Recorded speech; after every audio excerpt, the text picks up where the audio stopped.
गौ माता की कविता सुनाता हूं, एक बार ताली बजा दें आप। कि युगों युगों से भरत भूमि की शान रही गौ माता है। आर्यवीर दल वालों, तुम्हारी जिम्मेदारी ज्यादा बन जाती है। ये भगवा जो दुपट्टा आपने पहन रखा है, इसकी ताकत पहचानना, इसकी शक्ति पहचानना।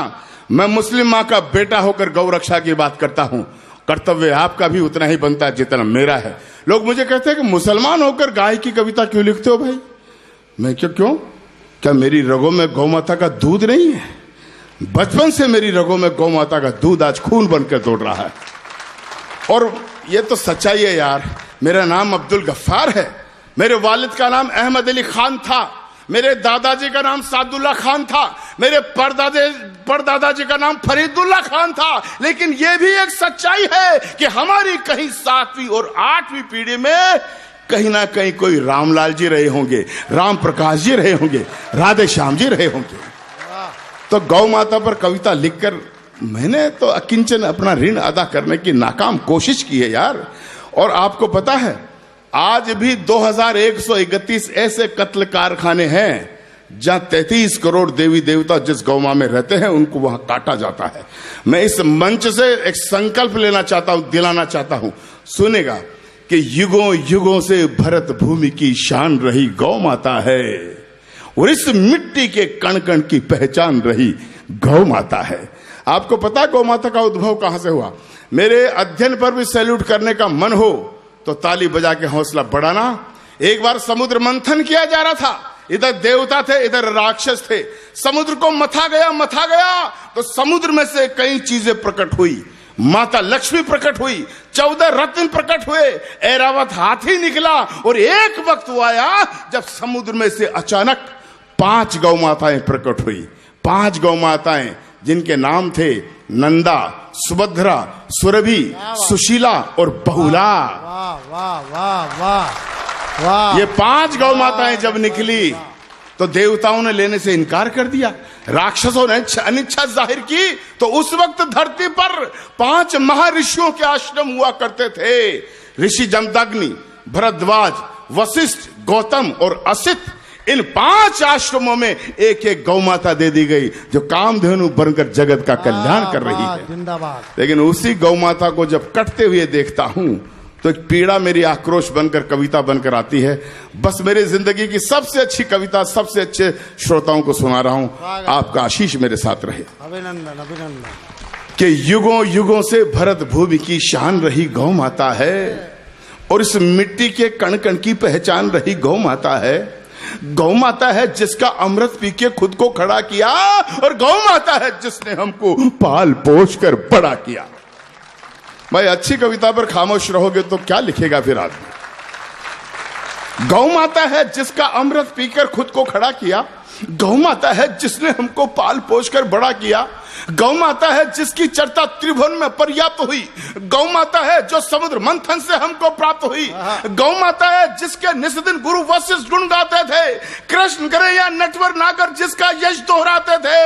हम ऐसी गौ माता को अब देना मुझे ताकत। हम ऐसी गौ माता को अब नहीं भटकने देंगे और शीश भले कट जाए लेकिन गाय नहीं कटने देंगे। वाह वाह वाह वाह। गफ्फार साहब जिंदाबाद, जिंदाबाद जिंदाबाद। मैं सौभाग्यशाली हूं कि इस गौ रक्षा की कविता पर आपका समर्थन मिला।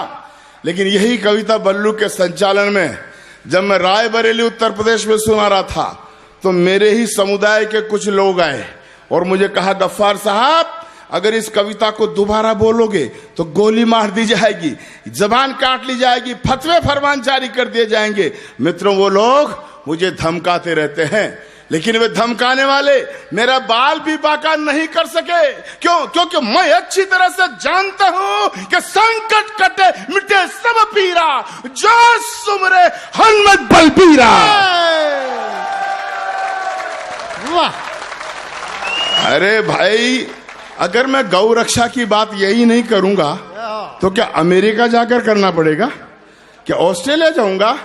अरे यार, ये तो वो मुल्क है, ये वो मुल्क है जहां मुंबई का हिंदू कव्वाल शंकर शंभू नाम का हिंदू कव्वाल तमाम उम्र ख्वाजा गरीब नवाज के आस्ताने पर कव्वालें गाया करते थे। और यही वो मुल्क है जहां मुसलमान पठान रस खान द्वारकाधीश के सामने खड़े होकर कृष्ण लीला के भजन सुनाया करते थे। वाह वाह गफ्फार। मैं कोई पहला कवि नहीं हूं भाई। याद कीजिए उस पठान रस खान को, उसकी भक्ति से प्रभावित होकर कृष्ण कन्हैया साक्षात प्रकट हो जाया करते थे। एक बार वो रस खान मंदिर के सामने खड़ा था, भजन गा रहा था, कविता सुना रहा था। कृष्ण कन्हैया 12 बरस के बालक बनकर प्रकट होते हैं। 12 बरस का बाल कृष्ण, उसके शरीर पर, उनके शरीर पर धूल धूसित उनका तन है और उनके हाथ में एक रोटी है जिस पर मक्खन रखा हुआ है, मिश्री रखी हुई है।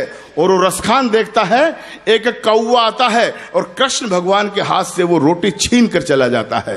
तो उस मुस्लिम का स्वर फूट पड़ता है।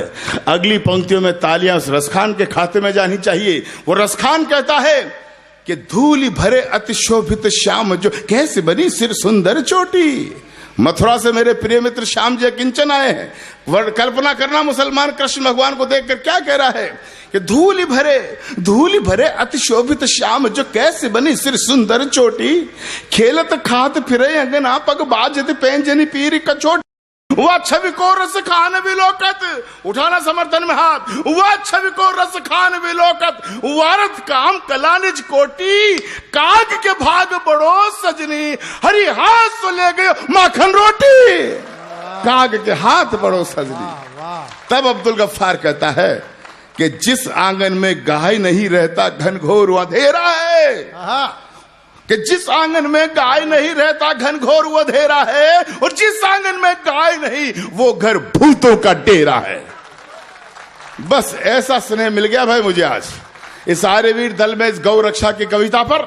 मेरे नौजवान दोस्तों ने जिस तरह से ताली बजाकर मेरा समर्थन किया, तो मुझे ऐसा लगा कि आज आर्यवीर दल में आकर अब्दुल गफ्फार ने अपनी हज यात्रा का पुण्य प्राप्त कर लिया। जो जनता के दिलों में बैठ जाए उसे किस पुण्य यात्रा का जरूरत है यार। सुनना, वो नारा तो मैं बुलाऊंगा, बोलो भारत माता की। ऐसे नहीं, आवाज जाने चाहिए हैदराबाद और कराची तक। भारत माता की, भारत माता की, वंदे वंदे। तब मुझे कहने की हिम्मत है